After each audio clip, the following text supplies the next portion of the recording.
요한복음 15장 12절에서부터 15절 말씀입니다. 우리 한 목소리로 한번 봉독했으면 좋겠습니다. 같이 읽겠습니다. 시작. 내 계명은 곧 내가 너희를 사랑한 것 같이 너희도 서로 사랑하라 하는 이것입니다. 이 사람이 친구를 위하여 자기 목숨을 버리면 이보다 더 큰 사랑이 없나니 너희는 내가 명하는 대로 행하면 곧 나의 친구라. 이제부터는 너희를 종이라 하지 아니하리니 종은 주인이 하는 것을 알지 못합니다. 너희를 친구라 하였으니 내가 내 아버지께 들은 것을 다 너희에게 알게 하였습니다. 아멘.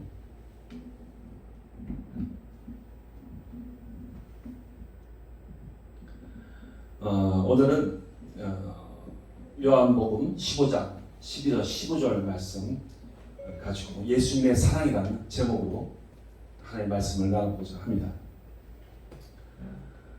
우리는 애틋한 사랑 얘기를 많이 들어왔습니다. 부모님을 향한 극진한 효심, 또 그런 사례들을 많이 봤고, 또 자녀를 위한 한량없는 부모의 그 헌신적인 사랑, 그리고 애틋한 연인들의 사랑도 우리가 많이 들었죠. 그리고 또 친구들의 진한 우정을 우리는 또 많이 들어봤습니다. 참 아름다운 사랑 얘기들이 많습니다. 심지어 친구를 위하여 자기 목숨을 버리는 자들도 있습니다. 그리스의 한 예화입니다. 어떤 처형당할 사형수가 이제 왕 앞에서 처형을 당해야 하는 그런 시점이 있는데, 그 사형수가 왕에게 간절히 부탁을 했습니다.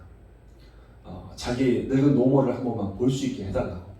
그럼 자기는 기꺼이 사형을 당하겠다, 이렇게 부탁을 했습니다. 근데 왕은 네가 그때 도망가면 어떡하느냐, 그래서 거절을 했어요.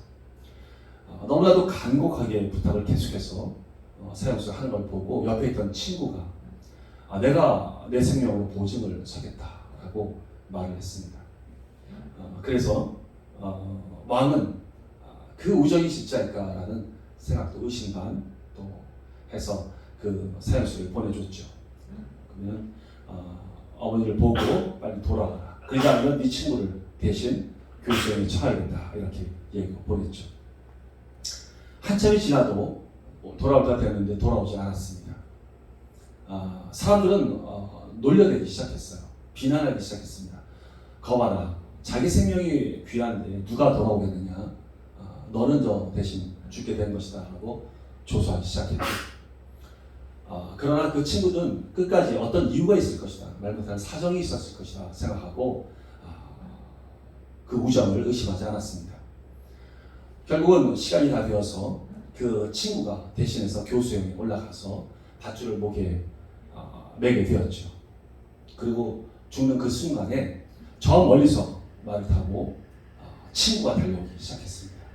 그리고 미안하다, 지금 물이 넘쳐가지고 내가 돌아오느라고 지금 이렇게 늦게 왔다. 얼른 내려가고 내가 죽겠다. 그리고 바로 교수대로 올라갔습니다. 왕이 그 모습을 보고 굉장히 탄복을 했죠. 그래서 이것이 진짜 우정이다라고 얘기해주고 그 교수형 받을 그 죄수를 석방을 해줬다는 얘기가 있습니다. 일본 그 사무라이들은 자기가 조직을 위해서도 또 목숨을 버립니다. 자기 친구를 위해서 목숨을 버리는 자도 있고, 또 조직을 위해서 기꺼이 죽는 그런 자들도 있습니다. 심지어는 일본 전쟁 때 가미가제 특공대들은 전투기를 몰고 적진을 향해서 그냥 같이 자폭하기도 합니다. 자신의 목숨을 아끼지 않고 사랑하는 가족을 위해서, 그리고 또 친구를 위해서, 나라를 위해서 죽는 자들이 굉장히 많습니다. 지금 아름다운 그런 모습들을 보는 것 같아요. 그러나 이런 사람들은 모두가 인간적인 관계의 사랑입니다.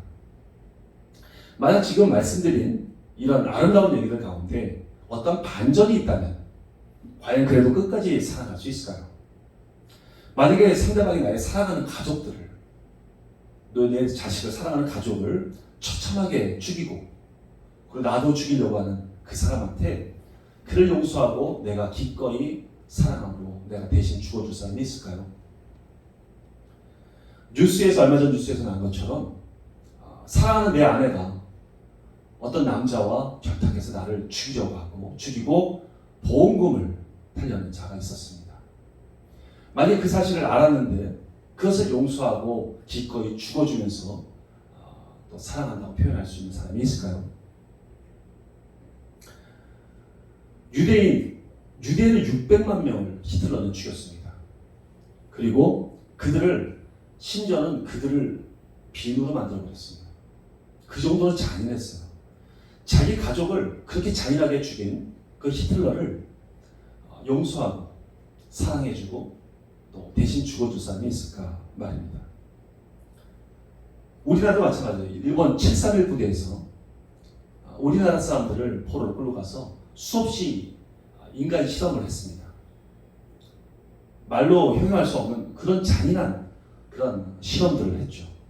자기 사랑하는 가족과 자기 자식들을 그렇게 죽인 그 많은 자를 용서해주고 사랑해주고 대신 죽어줄 수가 있느냐 말입니다.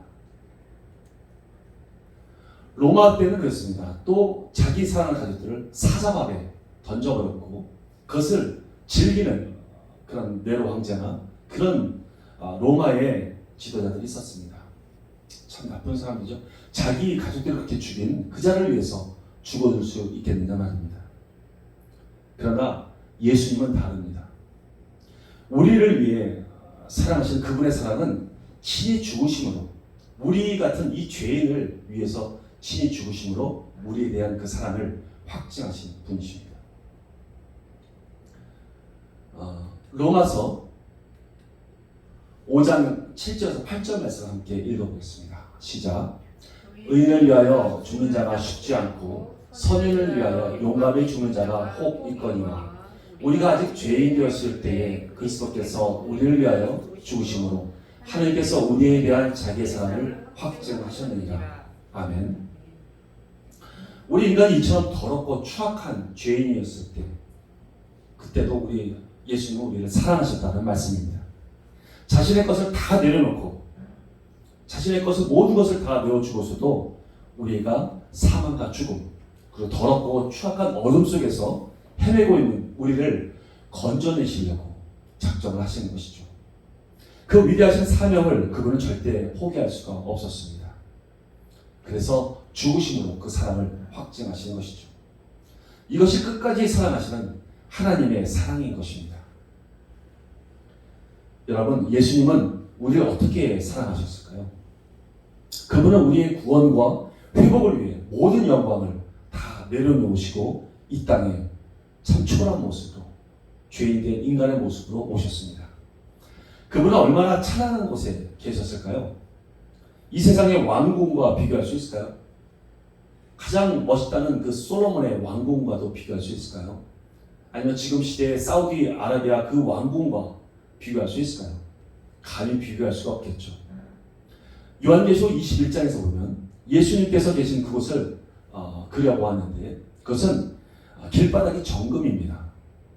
문을 진주로 만들었고 그리고 성곽은 루비, 사파이어, 에메랄드 등 인간이 표현할 수 있는 모든 보석들로 꾸며졌습니다. 우리의 언어로서는 표현할 수 없기에 가장 귀하다는 것으로 표현한 거죠. 피조물인 루시퍼를 창조할 때도 굉장했습니다. 굉장한 영광 가운데 그를 창조했습니다. 그러나 하나님과는 좋게 비교될 수가 없습니다. 우리말 성경에서 보면 한번 에스겔서 28장 12절에서 14절 말씀을 읽어보겠습니다. 제가 한번 읽어보겠습니다. 주 여호와가 이렇게 말한다. 너는 완전함의 본보기였고 지혜가 가득했으며 아름다움이 완벽했다. 너는 하나님의 정원 에덴에 있었다. 루비, 토파즈, 다이아몬드, 황옥, 오닉스, 참옥, 사파이어, 남보석, 에메랄드, 금, 온갖 보석으로 너를 치장했다. 네가 창조되던 날 작은 북과 피리가 너를 위해 준비됐다. 너는 수호의 그룹으로 기름 부음 받았다. 내가 너를 세운 것이다. 그러므로 너는 하나님의 거룩한 산에 있었고 불타는 돌들 가운데 걸어 다녔던 것이다. 하찮은 피조물인 루시퍼를 창조할 때도 이러한 장면입니다. 이러한 피조물이 어찌 창조주의 영광과 비교할 수가 있을까요? 예수님에 대해서 조금이나마 보여주신 것이 있는데 그것이 바로 골로새서 1장 15절 16절 말씀입니다. 한번 같이 읽어보겠습니다. 시작. 그는 보이지 아니하는 하나님의 형상이시요 모든 피조물보다 먼저 나신 이시니 만물이 그에게서 창조되되 하늘과 땅에서 보이는 것들과 보이지 않는 것들과 혹은 왕권들이나 주권들이나 통치자들이나 권세들이나 만물이 다 그로 말미암고 그를 위하여 창조되었고. 아멘. 모든 만물이 그를 위해 창조된 것입니다. 예수님은 만왕의 왕이시고 약점이 없으시고 그리고 피곤치도 않으시는 완전하신 분이셨습니다. 아픔이 없으시고 고통도 경험해보지 않으신 분이십니다. 그러한 예수님, 위대하신 예수님께서 죄악에 헤매고 있는 우리를, 곧 아들의 신분을 잃어버려서 죄악에서 신음하고 있는 우리를 위해 이 땅에 초라한 모습으로 오신 것입니다. 그래서 우리가 받아야 할 모든 고통과 멸시와 질고를 당하신 것이죠. 이러한 모습을 예수님 오시기 700년 전에 선지자 이사야가 예언한 말씀이 있습니다. 바로 이사야서 53장 2절에서 6절 말씀인데 이거는 교독해서 한번 읽어보겠습니다. 끝절은 같이 읽겠습니다. 제가 먼저 읽겠습니다. 그는 주 앞에서 자라나기를 연한 순 같고 마른 땅에서 나온 뿌리 같아서 고운 모양도 없고 풍채도 없은즉 우리가 보기에 흠모할 만한 아름다운 것이 없도다. 그는 멸시를 받아 사람들에게 버림받았으며 간고를 많이 겪었으며 질고를 아는 자라. 마치 사람들이 그에게서 얼굴을 가리는 것 같이 멸시를 당하였고 우리도 그를 기이 여기지 아니하였도다. 그는 실로 우리의 질고를 지고 우리의 슬픔을 당하였거늘 우리는 생각하기를 그는 징벌을 받아 하나님께 맞으며 고난을 당한다 하였노라. 그가 찔림은 우리의 허물 때문이요 그가 상함은 우리의 죄악 때문이라. 그가 징계를 받음으로 우리는 평화를 누리고 그가 채찍에 맞음으로 우리는 나음을 받았도다. 우리는 다 양 같아서 그런 행하여 각기 제 길로 갔거늘 여호와께서는 우리 모두의 죄악을 그에게 담당시키셨도다. 아멘. 그분은 처절한 아픔을 당하셨습니다. 우리를 위해서 우리가 받아야 할 형벌을 그분이 대신 우리를 위해 받으신 것입니다. 자신에게 침을 뱉고 또 뺨을 때리고 또 주먹으로 얼굴을 치며 비웃던 그 자들을 위해서, 그리고 채찍으로 살가죽이 벗겨지면서까지 채찍질을 받으면서도 조롱하고 비웃던 그 자들을 위해서, 그리고 큰 대못으로 손과 발을 십자가에 못 박으면서 조롱했던 그 군병들을 위해서 우리 예수님은 죽으면서까지 진심으로 하나님께 용서를 빌어 주었습니다. 그러하신 사랑으로 우리를 살리신 것이죠. 그러하신 예수님께서 15절에서는 우리에게 친구라고 말씀하시는데 왜 친구라고 말씀하셨을까요? 우리가 친구라고 불릴 자격이 있을까요? 우리 예수님께서 그렇게 말씀하신 이유를 알아야 합니다. 그리고 또한 성경에서 말하는 친구가 과연 무엇이든 어떤 의미로 쓰여졌는지를 우리는 한번 알아보아야 할 것입니다. 구약에서 보면 세 가지의 의미로 친구를 나눠볼 수 있습니다. 첫째로는 잠언서 19장 4절 말씀입니다. 함께 읽어보겠습니다. 시작. 재물은 많은 친구를 더하게 하나 가난한즉 친구가 끊어지느니라. 아멘. 여기서 말하는 친구란 말은 히브리어로 레아라는 말입니다. 다소 가까운 또 동료나 이웃을 말할 때 쓰여지는 단어이죠. 어느 정도 아는 사람이라는 것입니다. 이렇게 재물은 많은 사람, 이렇게 가까운 사람들은 오지만 가난하면 떠난다는 그런 의미의 친구란 말입니다. 그러나 둘째로 미가서 7장 5절 말씀이 있습니다. 함께 읽어보겠습니다. 시작. 너희는 이웃을 믿지 말며 친구를 의지하지 말며 내 품에 놓은 여인에게도 내 입의 문을 지킬지어다. 여기서 말하는 친구라는 말은 히브리어로 알루프라는 말입니다. 이것은 친한 친구, 오래된 친구라는 의미죠. 주요한 친구라는 그런 의미입니다. 아주 인간적으로 아주 친한 친구를 말합니다. 그런데 그 친구를 의지하지 말라고 하나님은 말씀하십니다. 그러나 세 번째, 잠언서 18장 24절의 말씀이 있습니다. 함께 읽겠습니다. 시작. 많은 친구를 얻은 자는 해를 당하게 되거니와 어떤 친구는 형제보다 친밀하니라. 아멘. 여기서 말하는 많은 친구, 앞에 말하는 많은 친구란 말은 아까 앞서서 말했던 레아라는 말입니다. 그냥 가까운 동료 정도, 어느 정도 친구의 말이라는 뜻이죠. 그런데 이 뒷부분에 어떤 친구라는 말은 이것은 히브리어로 아헤브라는 말입니다. 아헤브라는 말은 사랑한다, 또 좋아한다 라는 친구라는 의미이죠. 예수님께서 우리를 친구로 부르시는 그런 의미와도 같습니다. 진실한 친구는 과연 성경에서 누굴 말하고 있습니까? 나의 모든 것을 알고 또 나 또한 상대방의 모든 것을 깊은 곳까지 알 수 있는 그런 관계, 그런 관계가 진정한 친구의 관계가 되는 것입니다. 신약에서도 친구라는 의미가 또 나옵니다. 두 가지로 나눠지는데요. 먼저 마태복음 22장 12절 말씀을 읽어보겠습니다. 시작. 이르되 친구여 어찌하여 예복을 입지 않고 여기에 들어왔느냐 하니 그가 아무 말도 못하거늘. 여기서 친구라고 말하는 것은 왕의 아들의 혼인잔치를 베풀었을 때 그때 손님들이 오질 않아서 사거리 어귀에 가서 악한 자든 선한 자든 누구든지 불러와라 라고 했던 그 장면입니다. 그런데 이 사람은 예복을 입지 않았죠. 그래서 이 사람한테 얘기한 것이 친구여 라고 말을 했던 것입니다. 마태복음 26장 50절에서 한번 50절을 읽어보겠습니다. 시작. 예수께서 이르시되 친구여 내가 무엇을 하려고 왔는지 행하라 하시되 이에 그들이 나와 예수께 손을 내어 잡는지라. 이 부분은 유다가 예수를 팔아서 그 군병들에게 군호를 짜서 예수님께 입맞춤을 했던 그 순간입니다. 그때 예수님께서 유다에게 하신 말씀이 있어요. 이때 친구라고 또 얘기를 했죠. 근데 여기서 마태복음과 22장과 26절에서 말씀하셨던 친구란 말은 헬라어로 헤타이로스라는 뜻입니다.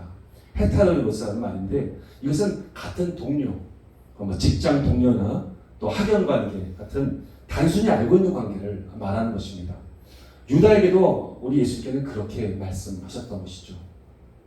그러나 다른 또 친구의 의미가 있습니다. 그것은 누가복음 16장 9절 말씀과 요한복음 말씀입니다. 한번 누가복음 먼저 읽어보겠습니다. 시작. 내가 너에게 말하노니 불의의 제물로 친구를 사귀라. 그리하면 그 제물이 없어질 때에 그들이 너희를 영주할 처소로 영접하리라. 아멘. 불의한 제물로 친구를 사귀라는 거예요. 친구가 너희를 처소로 영접해 줄 수 있는 그런 친구라는 것이죠. 과연 그 제물이 없어질 때에도 과연 그 나를 영접할 수 있는 친구가 누가 있을까요? 요한복음 3장 29절도 한번 같이 읽어보겠습니다. 시작. 신부를 취하는 자는 신랑이나 서서 신랑의 음성을 듣는 친구가 크게 기뻐하나니 나는 이러한 기쁨으로 충만하였노라. 아멘. 이것은 세례 요한이 예수님께서 부각이 되고 많은 사람이 예수님을 따라갔을 때 세례 요한이 했던 말입니다. 자기는 점점 소멸하고 예수님이 계속 흥해야 한다는 것을 그때 그 마음으로 말했던 것이죠. 이때의 친구라고 말했던 것, 이 두 가지 말했던 친구라는 것은 헬라어로 필로스라는 말입니다. 이 필로스라고 말하는 것은 친애한다는 것, 좋아한다는 뜻을 가지고 있습니다. 친밀하고 사랑한다는 의미죠. 이러한 말로서 쓰여지는 말입니다. 예수님께서 우리에게 친구라고 말씀하실 때는 바로 이 필로스라는 의미로서 우리에게 말씀하셨습니다. 요한복음 10장 13절에서 14절 말씀도 이때 말씀하셨던 것입니다. 다시 한번 읽어보겠습니다. 시작. 사람이 친구를 위하여 자기 목숨을 버리면 이보다 더 큰 사랑이 없나니 너희는 내가 명한 대로 행하면 곧 나의 친구라. 아멘. 이때 쓰여주셨던 말씀인 것입니다. 사랑하고 친한다는 그런 애틋한 마음으로 우리에게 친구라고 말씀하신 것이죠. 예수님께서는 우리를 친구라고 부르십니다. 얼마나 겸손하십니까? 그분은 겸손의 왕이십니다. 그분이 겸손할 수 있었던 것은 그분의 목적이 분명했기 때문입니다. 우리를 살리시고 우리를 구원하시고 또 그분들과 영원히 함께 하시겠다는 분명한 비전이 있었기 때문에 모든 것을 포기할 수가 있었던 것이죠. 그리고 내려놓을 수 있었던 것입니다. 그런 결단을 할 수 있었던 것입니다. 그리고 우리도 이처럼 하늘의 분명한 비전이 있기를 원하고 계시는 것이죠. 친구 사이의 가장 중요한 요소가 무엇일까요? 그것은 바로 신뢰와 사랑입니다. 그 대표적인 인물로 그 우정이 여인의 사랑보다 승하다고 말했던 다윗과 요나단의 그 우정을 말할 수 있습니다. 예수님은 우리에게 이러한 친밀한 사랑을, 이러한 친밀한 사랑의 관계를 나누는 그런 친구가 되기를 원하고 계신 것입니다. 친구를 벗이라고도 말을 하는데, 벗이라는 말의 사전적인 의미는 바로 마음이 서로 통하여 가깝게 사귀는 사람을 말합니다. 마음이 통한다는 이 말, 너무나도 귀한 말이죠. 우리에게 하나님은 이렇게 말씀하셨고 또 이런 친구로 대하기를 원하고 계십니다. 구약에는 과연 그런 친구가 있었을까요? 구약을 보면 하나님은 모세를 친구 같다고 말씀하셨습니다. 출애굽기 33장 11절 말씀을 함께 읽어보겠습니다. 시작. 사람이 자기의 친구와 이야기한 같이 여호와께서는 모세와 대면하여 말씀하시며. 아멘. 여러분, 진정한 친구의 뜻은 무엇일까요? 아까도 말씀드렸지만 서로를 깊이 아는 자라고 말할 수 있을 것 같습니다. 서로의 마음을 알고 이해하고 함께 걸어갈 수 있는 사람, 동행할 수 있는 사람, 세상 말로 아하면 어하라고 말해줄 수 있는 사람, 그런 사람이 친구라고 말할 수 있겠지요. 여러분, 이런 친구가 있으십니까? 만약 있으시다면 정말 부럽습니다. 저는 없는 것 같습니다. 그래서 저에겐 예수님만이 유일한 진실한 친구가 됩니다. 하나님께서 모세를 친구같이 함께 말씀을 나눈다고 하십니다. 그렇지만 그는 아들의 관계는 아니었습니다. 신약에 와서 예수님의 십자가의 공로로 자녀가 된 우리와 같은 그런 친밀한 아들의 관계는 아니었습니다. 그렇지만 아들이 오기 전까지 초등교사처럼 그 역할을 다하고 하나님께서 친구라고 칭함을 받았다는 것은 대단히 인정받는 자임은 틀림없습니다. 히브리서 3장 5절에서 6절 말씀을 한번 읽어보겠습니다. 시작. 또한 모세는 장래에 나갈 것을 증언하기 위하여 하나님의 온 집에서 종으로서 신실하였고 그리스도는 하나님의 집을 맡은 아들로서 그와 같이 하셨으니. 아멘. 모세에게 쓰여진 친구라는 말은 아까 우리가 말했던 히브리어로 아헤브란 말, 아주 친밀하고 사랑하는 그 아헤브란 말을 사용하지 않으셨어요. 단순히 레아라는 말을 썼습니다. 그것은 그냥 단순히 아는 자라고 말했었죠. 그런 말로서 레아라는 그 뜻의 친구로 말씀하셨습니다. 그 이유는 율법의 대표가 되는 모세와 또 예수 그리스도의 아들과 됨과는 뚜렷한 차이가 있다는 것을 나타내시려고 하셨던 것이죠. 그래도 구약에서 하나님의 친구라는 표현은 너무나도 영광이고 깊은 관계가 된 것이라고 할 수 있습니다. 그렇기 때문에 이러한 모세가 그 깊고 깊은 성령의 창세기를 기록할 수 있었던 것이죠. 여러분, 시키는 것만 잘하는 것도 충성스럽습니다. 그러나 하나님의 마음은 그보다 더 높은 수준을 바라고 계십니다. 그것은 하나님의 마음과 그분의 계획을 알고 기쁜 마음으로 그 일을 할 수 있는 자가 되는 것입니다. 우리도 종으로서 부르심을 모두 받았습니다. 그러나 종의 상태를 넘어서서 아들의 관계, 그리고 친구의 관계가 되어서 마음에서부터 한 마음으로 한 방향을 향해서 가는 것을 원하고 계시는 것이죠. 15절에서는 예수님은 우리를 종이라고 하지 않겠다고 말씀하십니다. 그것은 시키는 관계가 아니라 서로의 마음을 알고 맞춰주는 관계가 되기를 바라시는 것이죠. 아버지의 뜻을 알고 죽기까지 함께 할 수 있는 자가 예수님의 친구인 것입니다. 자신의 것을 다 주고자 하는 마음, 다 위탁하고자 하는 마음, 진정으로 잘 되기를 바라고 자신의 모든 것을 다 내어준다 하더라도 그 친구가 잘 되기를 바라는 마음, 이것이 진정한 사랑입니다. 예수님은 우리에게 그렇게 하셨습니다. 모든 것을 다 내어주시고 생명까지 내어주시면서까지 우리가 잘 되기를 바라신 것이죠. 이것이 예수님의 사랑인 것입니다. 고린도전서 13장 신학에서는 사랑장이라고 얘기를 합니다.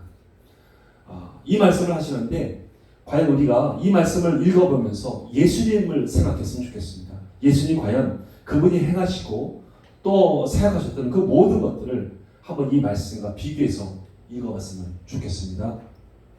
읽어보자. 시작.